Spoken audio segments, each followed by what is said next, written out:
Grabe yung pinagdaanan namin. Tignan nyo. Hindi na namin alam kung anong oras kami makakarating sa paroroonan namin. At ang pinakaano dito, sila Motoronda, nasa gubat na daw.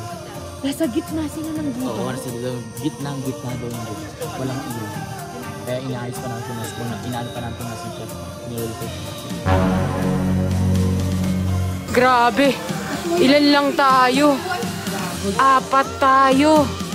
4 na lang tayo ngayon. Ilan tayo na pumunta dito? Ay! 30.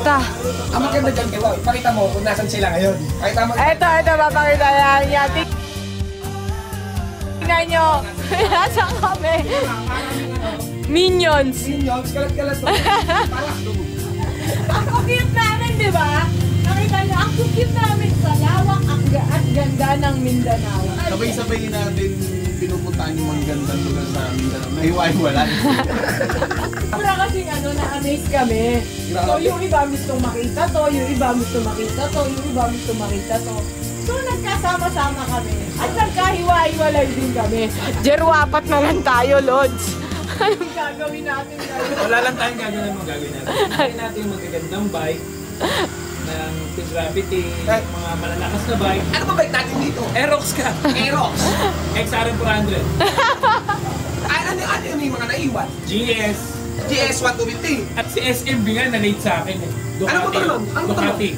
Ano pa yun? Ironman finish at elite yun. So mga idol, nagkawatak-watak kami dito sa papuntang Buda. Buda.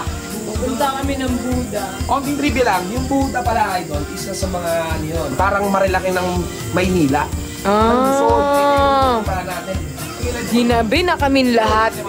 Ayan, abangan natin mamaya mga idol. Yung mga isa-isa.